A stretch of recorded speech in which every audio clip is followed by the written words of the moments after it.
Hello, listeners, and thanks for tuning in. I am very much looking forward to today's conversation, mainly for two reasons.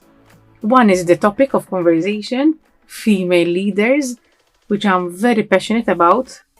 I know you can't see me, but I must admit I wore pink for the occasion.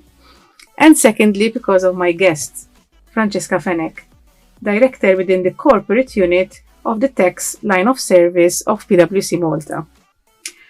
I apologize up front if our discussion will come across as too casual maybe, but Fran and myself have been colleagues for 19 years. We have shared an office for a number of years as well, and we can call ourselves neighbors too. Hi Fran, and thank you for joining me. Thank you, Liz, and I am really looking forward to today to have this conversation together.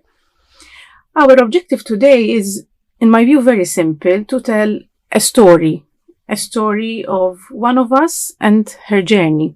So let me ask you my first question. When you graduated from university, would you have imagined you'll get where you are today? Not really, though. I graduated quite a few years back, so I was much younger. And once I graduated, I was just happy that I finished my studies and graduated and landed into an exciting job. I would have definitely never imagined myself being a director, or being with the firm for so many years, 21 years, it's quite a few years when you think about it. Plus, I was a very different person. I was quite relaxed. I was happy, like I'm down with the studies. I can start earning money, so I was a very different person. You took it very much one step at a time. Yes, very much so. But then I consider myself lucky because I enjoyed what I do from the very beginning, from day one. Plus, I met a lot of people that helped me throughout my career, throughout my journey. So that is what's nice about PwC. That you get to work with a lot of professionals who have great minds and are very well regarded within the industry in Malta. So that helped me as well throughout my journey. Along the years, would you say that your gender made any difference in your career, in your progression, in the way you viewed yourself and your potential? To be honest, I thought about this question when you told me about this podcast. I thought about this question quite a bit, and I said, during the years at PwC, did I ever feel different from my male colleagues? And to be honest, looking back, I wouldn't say I never really felt different from my male colleagues. I think I had the same opportunities as they did. And obviously, if you want to challenge yourself and move forward, obviously you'll get there. So would you say it's a mindset? It is a mindset, yes. It could be, it's a mindset, or else maybe at PwC it's not evident. So I think it's a mind. Sometimes, as women, we tend to think, I think they're favoring males rather than females. I don't think it's ever crossed my mind throughout these 21 years because I really thought about it when you told me about this podcast. There has also been a shift in the way society views women, I would say, thankfully. But I must admit, I strongly believe that women themselves have a major role to play in this, and not blame males or society or circumstances for their non-successes, let's say. What do you think? Yes, I think women need to stop and think. I think there is this perception in society that women are to stay at home, that they are the ones to care for others, that they have to keep up with the household chores, and that the man remains the breadwinner. I think there is that culture still in our society in Malta, unfortunately. What I suggest to women, obviously, is to stop and think and plan what they want to do with their life. It has to be their choice that they want to stay at home. It has to be their choice if they want to pursue a career.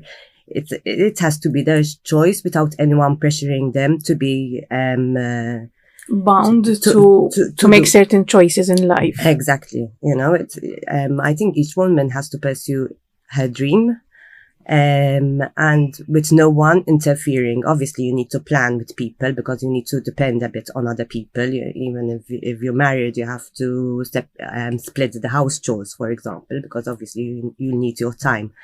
But I think there are so many opportunities nowadays, how to go around things, that the excuse of not finding the time, I think, has lessened now. So I think each woman should, if she wants to make it. I mean, if her choice is to pursue a career, then I think she should look at her options, speak to her employer as well, and also to her loved ones at home, and to plan around it on how she's going to succeed. I really like this point in this sense. I believe it's one of our takeaway points from this conversation, in the sense, we're not saying here that every female has to be a leader. What we're saying is that every individual should maximize their potential, both in their career and in their personal life, and ideally have no barriers to that, irrespective, to be fair, whether they're males or females. What I think is everyone does what they'd like to do with their lives, that's the ideal world. It's true. I mean, sometimes there are things that enable you to get there, but what I suggest is that there is time for everything as well. I know friends of mine that had children and they put their career on hold until their children became more independent, and then they resumed their career and also started studying something different, So there is time for everything, and it's never too late as well. So it's your choice. It's the person's choice, and we need to make sure that we have people that support us. I agree. In fact, sometimes I get this feeling that we have this perception that certain steps in our life are bound by ages. Society, what my mom did. And what I should have be doing by 30, by 40. But in reality, we should be in control of our life, of our career, and decide sort of at which step of the way sort of it makes sense more for us to achieve certain objectives. Definitely. Moving on now a bit to the firm as well, where we have a majority of females, and with a good number, I would say, in senior roles as well. What do you think are the main ingredients that are making this possible? Yes, I think what I find is that PwC has respect for people. So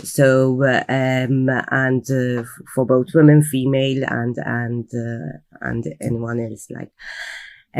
So I feel that is an important ingredient. The respect for people is an important ingredient that helped women to remain at PwC. That helped women to find the right work-life balance, what we talk about a lot.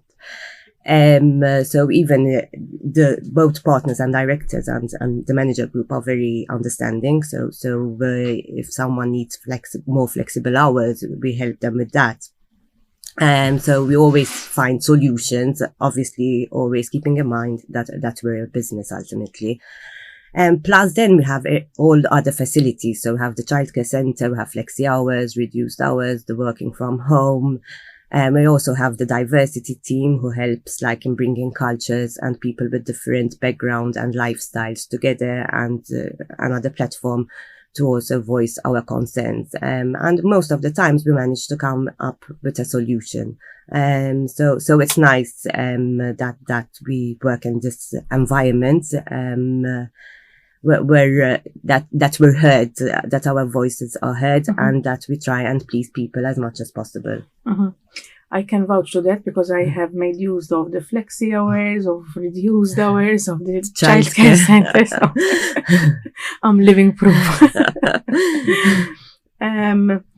Moving on a bit to rather a completely different topic, gender quotas. Okay. I would like to see what you think about this. Yes, I know we don't agree on this topic, but when I heard the gender quotas being announced, I was taken aback because I think every woman has the necessary capabilities and the necessary potential to be able to make it to the board. We definitely don't need quotas, and if we want to be on a board, we make sure that we are on that board. If we have our own capabilities to make it on the board as much as males. I see the angle that perhaps having these quotas would motivate women more. Maybe we tend as women always taking a step back, like feeling slightly a bit less than the males, because the boards are, even if it's the parliament, it's the current composition is more male dominated. So perhaps the female needs that push, to believe more in herself. But I don't agree with them, because it's like, ticking the box kind of. I tend to agree with your views. My concern would be we need to ensure that we have the right infrastructure in the majority of businesses locally to make sure that the female growth within a business is possible, is made easy and supported. Yes, I think what it would help as well, like similar to PwC, like other businesses will start thinking of other things, the flexi hours, the working from home, so that they help the women move on in their career and make it to the board. So there might be that yes, I agree, because I feel that our career has been a bit facilitated through our employer.